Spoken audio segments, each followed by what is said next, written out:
Hi, I'd like to talk with you about a really simple technique that you can use to help to understand your food cravings just a little bit better. It's a technique that I call laddering, and I talk about it in my whole detox book. So I'm going to describe it to you. It should take only about 4 to 5 minutes to do it with a partner. And what you do is you figure out what is your biggest food craving. What is the food craving that you just can't seem to understand? You don't know why it happens as it does and why it has such a hold on you. Maybe it's potato chips, maybe it's coffee, maybe it's chocolate, maybe it's bread, pasta. You choose whatever it is, and make sure it's a food that you almost kind of feel like you probably shouldn't be eating so much of this food, and you want to understand the deeper meanings of it. So what you first do is you take a pad of paper and you label the piece of paper that you have from 1 to 20. And what your partner is going to do is they're going to say the name of your craving over and over and over again, very quickly.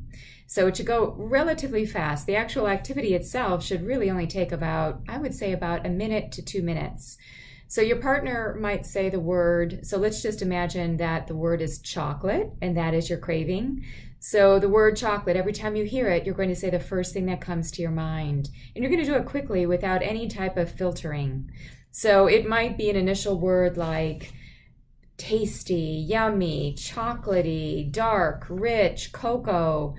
Or it might be something completely unrelated, something like grandma, grandpa, holiday, trip, car, building, whatever it is. There might be something that kind of pops up that would surprise you, and I would encourage you to say that anyway. So then what you do is once you have quickly said all of the words that come to mind when your partner says chocolate or whatever your food craving is for 20 times, kind of stand back and look at these words to figure out, okay, how do these words make a story for me around chocolate? What is the deeper meaning here? So I did this for myself, specifically with chocolate, but again, you can use any particular word you choose and any particular craving. And what I found in my relationship with chocolate is that I did have a number of words that connected to the taste, but then I also had words that connected me to feeling a sense of joy or freedom or happiness when I ate chocolate. It's almost like it changed my mood.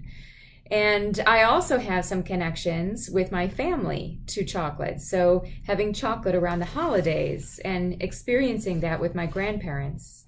So for me, the next step that I would take my chocolate craving into is to figure out how I could actually get some sensation of freedom and joy and happiness and some connection to family and friends without necessarily having to eat chocolate.